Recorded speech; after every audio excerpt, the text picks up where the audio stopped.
بالسكينة، وإن شاء الله تكون الأمور كلها على خير، ونسعد ونفرح بتواجدنا ونشرف بمصريتنا العزيزة علينا كلنا إن شاء الله. إذن بداية أحداث اللقاء، الأهلي يلعب باللون الأحمر، فريق ليوبار يلعب باللون الأخضر. معلش المقدمة كانت طويلة، يعني فريق الأهلي بإذن الله لما يكون في حالته الطبيعية التي نأملها يقدر ينتصر عليه، ودي بشرى سارة لعشاق النادي الأهلي. هجوم جميل، مساحة جميلة أرضية، أول فرص اللقاء تضيع من السيد حمدي بعد انطلاقة وليد سليمان. بقول لكم فريق بيخسر بره ملعبه، خسر 3-1 من وفاق سطيف، وكان فاز ذهابا 3-1 ثم خسر بركلات الترجيح. ادي وليد سليمان والكرة العرضية الجميلة جميلة جميلة، ولكن تغطية ممتازة في الوقت واللحظات الأخيرة من يانجو. ما فيش حاجة اسمها الهدف بهدفين، ما فيش الكلام ده. ادي الضربة الحرة، التصويبة، برافو شريف إكرامي، كويس الكبيرة لهذا اللاعب الكبير. مشاهدينا الكرام، المباراة واستمرار ل7 دقائق حتى الآن، والتعادل بدون أهداف. عبد الله السعيد تاني من جديد، عبد الله السعيد، ولكن الحارس الكاميروني لورنس نجومي. عبد الله السعيد يبحث عن نفسه، نعم، ليس هو عبد الله السعيد الذي كان، ليس هو عبد الله سعيد الدرويش، وبالتالي أكثر من علامة استفهام لمستوى النجم الكبير في الفترة الأخيرة. كاد أن يتقدم بأول أهداف اللقاء. تاني من جديد، الشكل حلو، المهارة حلوة، الجميل إن النادي الأهلي بيوصل بسهولة، ده معناه إن في تفاؤل إن الوصول سهل. التركيز يا شباب، التركيز يا شباب، يا وليد يا وليد يا وليد يا وليد، ولكن يلحق على طول. لسه المدير الفني للنادي الأهلي، ادي الاستلام الجميل والمهارة الحلوة والتصويبة، ولكن تصدي من حارس المرمى. زعلان ابو تريكة بيقول لعبد الله السعيد ان انا كنت معاك. بيني وبينك يا ابو تريكة، هو اصبح في موضع يغري اي حد، خلاص ما شاء الله عليه. سيد معوض، السيد الجبهة اليسرى باستمرار، سيد معوض لسيد حمدي، سيد سيد معوض يقف تاني، يأجل تاني، الولد المدافع ما بترقصش. ابو تريكة يا ابو تريكة يا كبير، وش رجل خارجي في لعبة هي الأخطر من جديد للنادي الأهلي، ولكن خارج القائم الأيسر بأردتين. قلت لكم الجبهة الشمال النادي الأهلي رائع بارع، فتح ناحية الشمال شارع وبوش رجله الخارجي أبو تريكة، لكن راحت على الصباع الصغير يا نجم يا كبير أكتر من اللازم، وبالتالي تضيع فرصة جديدة للنادي الأهلي. فاتحين رقابة رجل لرجل، في نفس الوقت بيبص على الكورة، ما بيبصش على المدافع على المهاجم بس. ادي الكرة العالية فوق، هي دي الخطورة. لكن برافو شريف إكرامي، كبار في تاريخ النادي الأهلي ومشواره. نتكلم عن اللاعبين، نتكلم عن الحراس، نتكلم عن الهدافين، لكن خلينا نتكلم عن الأطباء، نتكلم عن مدربين حراس المرمى. طارق سليمان من قبل أحمد ناجي، من قبل إكرامي، من قبل حازم كرم، من قبل عصام عبد المنعم، تاريخ كبير. تاني من جديد يعدي ويمر ويفوت، ولكن سقوط في اللحظة الأخيرة من أبو تريكة. عودة من جديد في المقصورة الرئيسية، المهندس هشام سعيد موجود، سيد خالد مرتجي أيضا موجود، محمد عبد الوهاب عضو مجلس إدارة الأهلي السابق أيضا موجود، والتصويب والخطورة حاضرة وموجودة، واكثر منه لاعب خط وسط عبد الله السعيد ووليد سليمان لازم يقربوا شويه. ادي الضربه ركنيه العاليه فوق، يا وائل جمعه، ولكن بعيده الى ضربه المرمى. ما ينفعش نقول هربت عشان قص شعره، ده وائل تحس ان هو مولود كده، هو قص شعره طبعا، لكن هي واخده على كده، غمض عينيه قد يكون. معموله حلوه قوي من عبد الله السعيد، خدعت حارس المرمى زي كور عمر عبد الله المحله زمان. كان عمر عبد المناطق السياحيه الجميله واستضافه ماتشات. اوه جميله، وليد بص يا وليد، يقف يأجل تاني من جديد. التوزيع فين يا شباب؟ تاني من جديد، تصويبه ولكن على مرتين. لسه الكره في الملعب. ابو تريكة فرصه كبيره، مش ممكن يا ابو تريكة. سبحان الله، هو فكر يلعب في الجول وفكر يعمل بالعرض، فكر يعملها تشيب، فكر يعملها لسيد حمدي.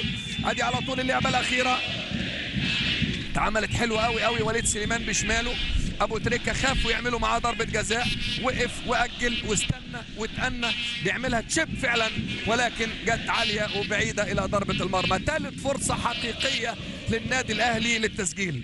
شوف ابو تريكة ودورانه واحساسه بالمكان وهدوءه وعدل جسمه واستنى واتأنى، والكره العرضيه التشيب كان محتاج يكون يعني تقنيه. حارس محمود ابو السعود، عندنا عمرو جمال تاني على طول. عبد الله السعيد، عبد الله عايز يدخل لجوه يشوط، هو جاي هنا عشان كده. يا ولد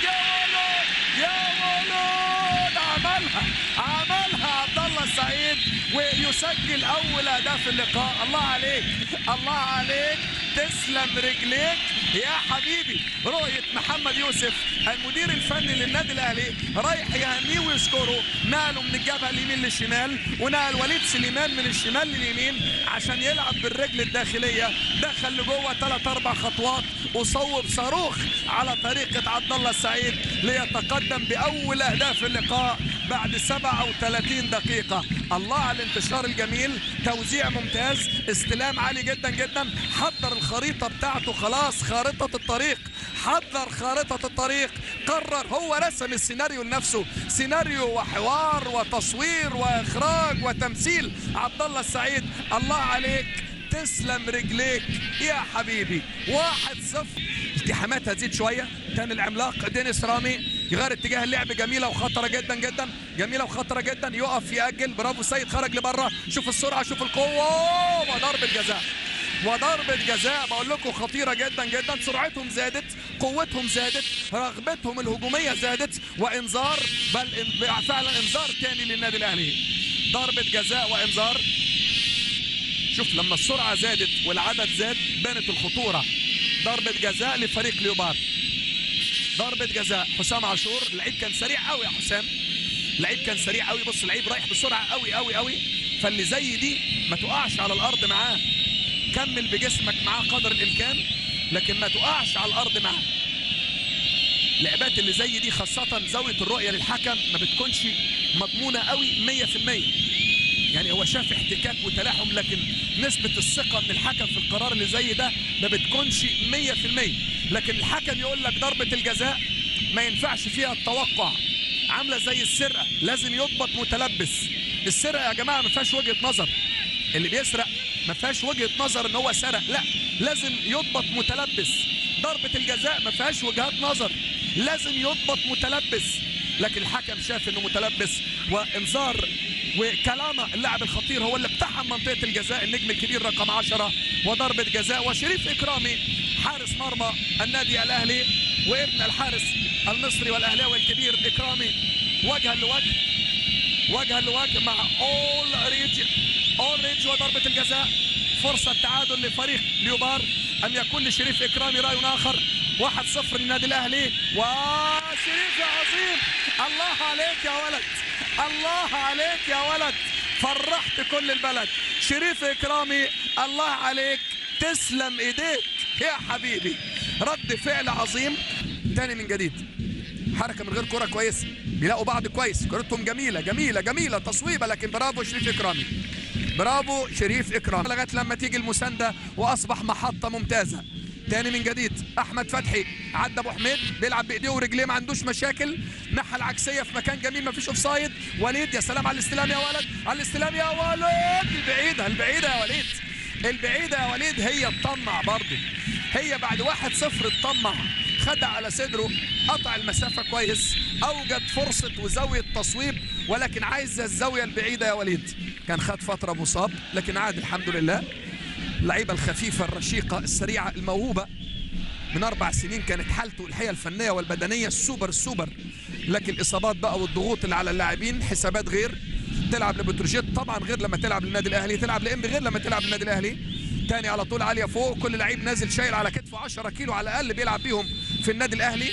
كل سنه بمواصفات معينه بيتفصل لها حذاء مخصوص هنا في سبيطار لاقدام طبعا النجمه الكبيره فينيس ويليامز وعديد الرياضيين على مستوى العالم. جده محتاج، يلا يلا عبد الله، يلا عبد الله، ولد يا ولد يا ولد يا ابو تريكه عظيم، يا ابو تريكه، تحرك مثالي جدا جدا جدا، وبدون انانيه وبجماعيه وبانكار للذات وقمه وعظمه المهارات. شوف الحركه من غير كوره، تحرك ابو تريكه هو اللي عمل الباص، ولكن حارس المرمى يحسب له انه ما ارتكبش ضربه جزاء. يا جماعه معظم الحراس في اللعبات اللي زي دي بترتكب ضربات جزاء، ولكن الرشاقه الرشاقه الرشاقه الرشاقه يا نجم يا كبير، الرشاقه والاناقه كان للاهلي مزيد من الذي في كره القدم. يا سلام يا سلام، برافو يا رامي، برافو يا رامي، الوضع بدا ينضج رامي. تاني من جديد وليد سليمان راح على اليمين وعبد الله السعيد في الشمال، تحرك اللي بيعمله دايما محمد يوسف. تاني تحضير وتصويب، فيها استعجال لان وليد سليمان لوحده يا رامي، وليد سليمان لوحده يا رامي. ادي رامي كان سجل هدف في مرمى اليوبار في لقاء السوبر، ما ننساش في لقاء السوبر لما فافرق جدا جدا في الانتشار والسيطرة، وده بيبقى رغما عن اللي قدامه. هو هيعملها ليه؟ لامكانياته وقدراته وثقته العالية جدا في نفسه، مش كده ولا ايه؟ تاني من جديد تحضير، صوب يا ولد، صوب يا ولد، صوب يا ولد، صوب يا ولد. الله عليك، الله عليك، من تاني تسلم رجليك. بص شوف وليد سليمان بيعمل ايه، بص شوف وليد سليمان والله عمل اللي عليه. قلت لكم ثنائيات، ثلاثيات، مثلثات، مربعات من الشبكه، في الاخر قال له هات 2-0 النادي الاهلي. انتشار 4 مقنعه في الوقت المناسب في مكان مناسب، عاملها ثلاثيه الباسكت. يا جماله يا جماله، ثلاثيه باسكت بالاقدام حطها له على ذكر الانتصار الغالي لمصر والوصول لكأس العالم لكرة السلة عن قارة أفريقيا، وكأنها تحية خاصة لنجوم كرة السلة ولكن بأقدام نجوم كرة القدم. وليد سليمان يسجل واحد من أجمل وأبدع الأهداف لنجمين شمال ستوبر. شوية حاجات كده. حتى رمضان بالمناسبة طبيب صيدلي كبير، نتمنى له التوفيق. تاني على طول عميقة عميقة. الهدف الثاني الحقيقة ادى ثقة وأعاد النشاط أكثر وأكثر والرغبة والتصويبة، ولكن بعيدة إلى ضربة المرمى. العملاق دينيس رامي رأس الحربة العملاق. صوت جماهير النادي الأهلي. طب أنا عايز جمهور النادي الأهلي يتفرج على الماتش ده من أوله لآخره ويشوفوا لما كانوا حلوين الدنيا بقت عاملة إزاي، لما عملوا مشاكل الدنيا كانت عاملة إزاي، وهم يختاروا وهم بنقول عليها أداء الأهلي أكتر من 75%، يعني يقترب من الجيد جدا، يقترب من الجيد جدا. احذروهم، راقبوهم. يا سلام يا شريف، يا سلام يا شريف. أجمل ما فيه إنه ما راحش متهور، ما راحش منفعل، ما راحش متوتر، لكن راح قفل. وبعدين يا محمد يا نجيب الدورانات وتغيير الاتجاهات. شوف شريف إكرامي فعدت، فكان نجح وائل جمعة في التصدي. تاني من جديد ضاغط فريق ليوبار، وده منطقي جدا جدا، ودي عظمة الهدف الثاني اللي سجله وليد سليمان. تاني من جديد محاولات بازولا، حائط صد ممتاز، مفيش اوفسايد، وهدف اول لفريق ليوبار. هدف اول لسيد معوض مغطي على التسلل لينجح بازولا في تقليص الفارق بعد مرور 84 دقيقة من عمر المباراة. شوف سيد معوض ما طلعش على نفس مستوى خروج بقية زملائه، فكانت الفرصة للتسجيل، جاءت الفرصة للتسجيل، ودي عظمة الهدف الثاني اللي سجله وليد سليمان. الله الهدف الجميل اللي سجله وليد سليمان. سياديلا وبازولا. أحمد من ساعة ما قفل أمام شريف عبد الفضيل ونزل شريف والجبهة اليمين، لعبة خطيرة يا شريف يا عظيم، يا شريف يا عظيم، والعظمة لله. الله عليك لرابع مرة، تسلم ايديك وبدون تسلل. تغطية كانت من شريف عبد الفضيل، لكن شريف إكرامي وحش أفريقيا الجديد على طريقة أبوه. نعم ابن الوز عوام وابن الوحش وحش. شريف إكرامي بسم الله ما شاء الله ينقذ الأهلي مرتين من هدفين محققين، واحدة ضربة جزاء والتانية انفراد كامل. الأهلي وتأكيد الانتصار. خلاص ثواني الأخيرة، عبد الله السعيد، ولكن سهلة في ايد حارس المرمى لورنس نجومي. وليد سليمان وعبد الله السعيد هدفين للنادي الاهلي مقابل هدف سياديلا. اللحظات الاخيره، خلاص نصف دقيقه يا شباب. تماسكوا يا شباب، تماسكوا. عشان كده دي قيمه الهدف الثاني اللي انا كنت قلت لحضراتكم عليه. سلام يا محمد يا نجيب، هو ده وقته يا ولد، هو ده الوقت يا ولد. المدرب لو يقدر ينزل يلعب هيلعب. بالامس مورينيو